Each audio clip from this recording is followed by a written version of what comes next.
So this is the first post of 2019. It's actually the second day of 2019, but it took me yesterday, sitting around kind of just thinking about the fact that it's a new year and a new start, that I really tried to, sort of come up with the plan for this year.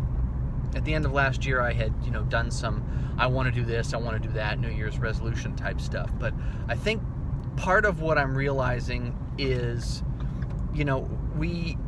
we approach life as just a series of days where we get through this day and we go to the next day, and we get through that day and, we get to the next day after that, and so on and so forth. And we never really make progress unless we are more deliberate about what it is we're trying to do, what it is we're trying to accomplish, and whether there even is anything we're trying to accomplish.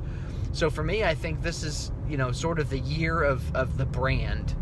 That's kind of what I'm coming to the conclusion of. Meaning that, it's time to work on me and really look at me as a whole package, as a brand. All the things that are associated with my life and all of the things that I'm doing wrong right now and all of the things that I'm trying to do right. So, I've been kind of taking stock of the wrongs, but I think, I'm also trying to, this morning, shift my focus on more positive things and, not make it a trying to solve a problem, but trying to continue to build on good habits. And instead of picking apart the bad, let's look at the good, let's analyze what's good and then go from there. So what's good? I've got my sleep apnea moving in the right direction. I have CPAP now, so I'm going to try to get that, all leveled out, and I think a lot of things are going to stem from that. A lot of good progress is going to come from having more energy. I've got my eyeglass prescription. I know it's a silly little thing, but if I'm making that a habit, then it's not that that's really contributing to any positive goals or any moving anything forward, but it is sort of testament to the fact that I'm trying to take that step on towards routine and making sure that I'm doing the right things and really trying to lock down good habits.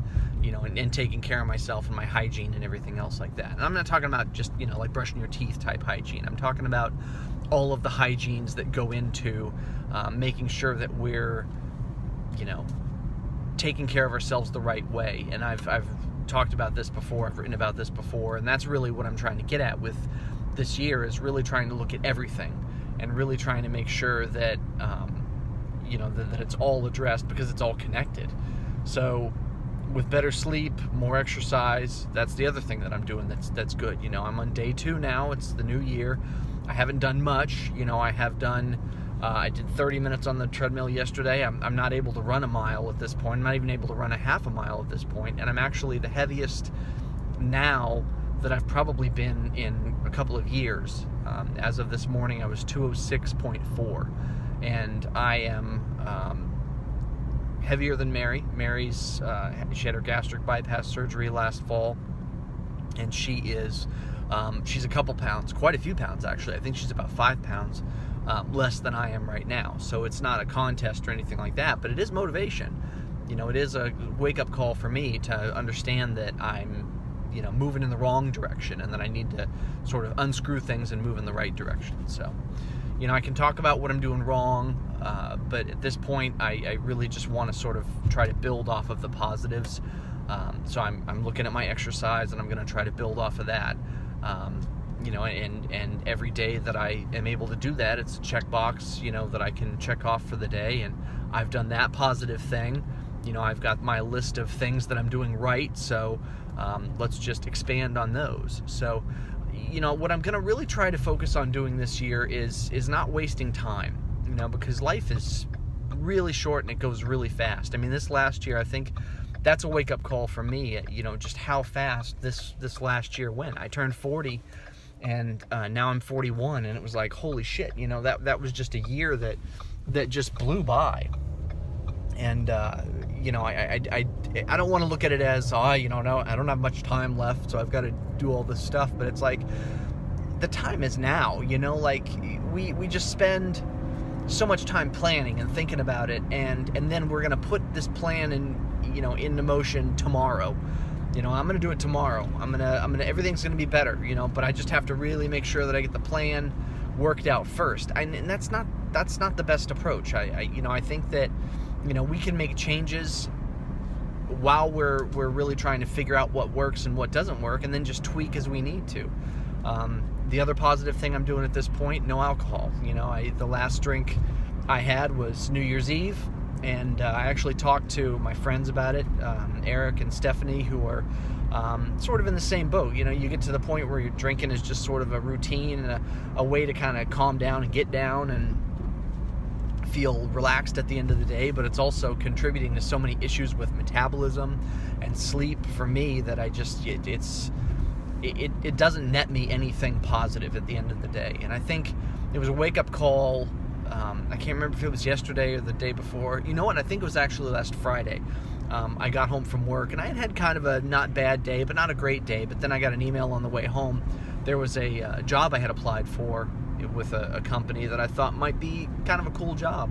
And they sent me a rejection notice after having waited for a while, and I did a phone interview back at the end of November, beginning of December. So that sucked, and I was kind of down on myself. And Mary said, she was all quiet, and I wasn't really sure what was going on, but I knew that I had done something wrong.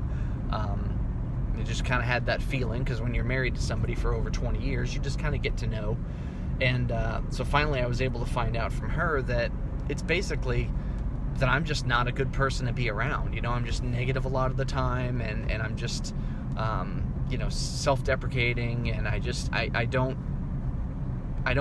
have a pleasant aura. I don't exude niceness.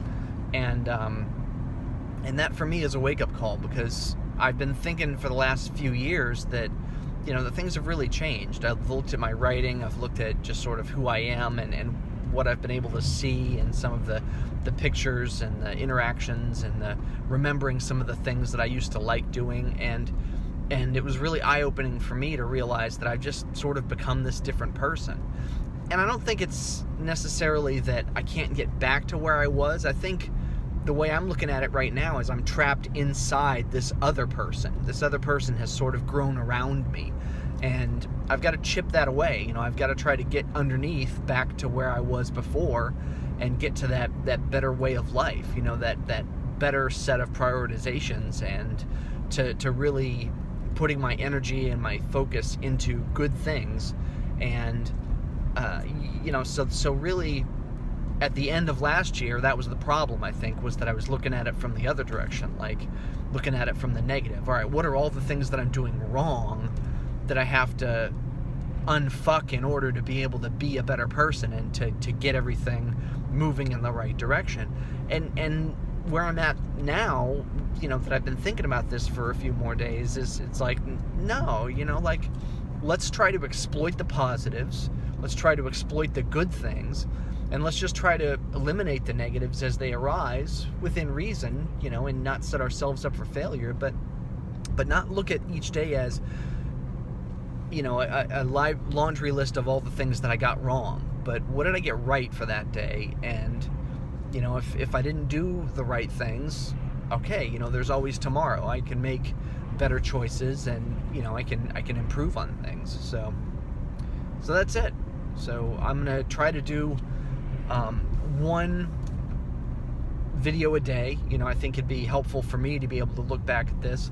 I don't really expect that anybody's going to be watching these things. I'm just going to put them on YouTube so I have a repository, because chows up hard drive space having all these videos and pictures and stuff. But just create sort of a repository of here's where I'm at, and here's where things are, and then maybe expand from there. I'm not trying to really get any attention.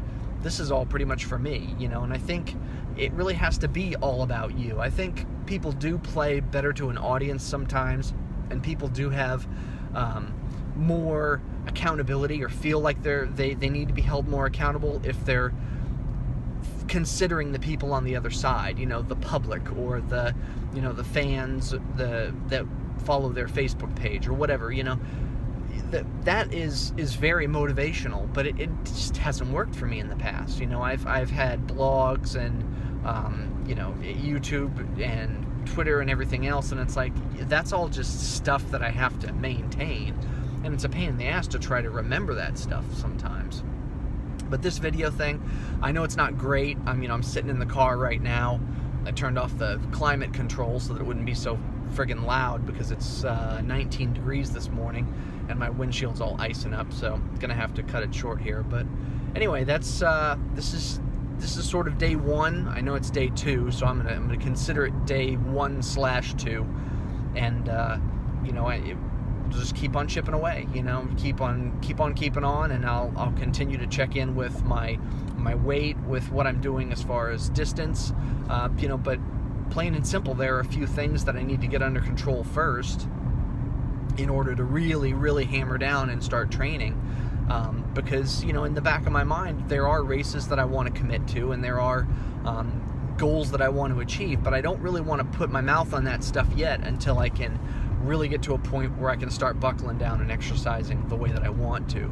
Right now, it's just sort of maintenance, you know, really trying to get that routine down, looking at the positives and just trying to make that initial progress. But I don't really want to commit to anything training-wise and distance-wise until I'm down to 180.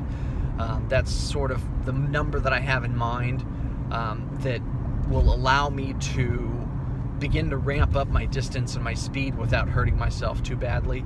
And that'll be enough time probably that will have passed of just running and exercising and making it a regular routine, that my muscles and my joints and my bones are used to that activity. Because let's face it, I'm getting older, and, you know, things break, and I don't want to cause any permanent damage at this point. You know, my knees, I messed my knees up a number of years ago, running long distances and training for long distances in relatively short periods of time, much shorter than it should have been. And, you know, I've learned my lesson there, and I know to listen to my, you know, connective tissue, because that stuff's the deciding factor between whether you can run or whether you're sidelined. And if I can't run, then, you know, that's it. I can't make any progress. So 180 for that. You know, just improving eating and everything else and building off of those good habits. But yeah, we'll see where we go with things, and you know, continue to consider that all systems are connected. So that being the case, I need to just take care of me, you know, work on the punch list of all of the things that I need to improve, and then improve them. So happy 2019, everybody.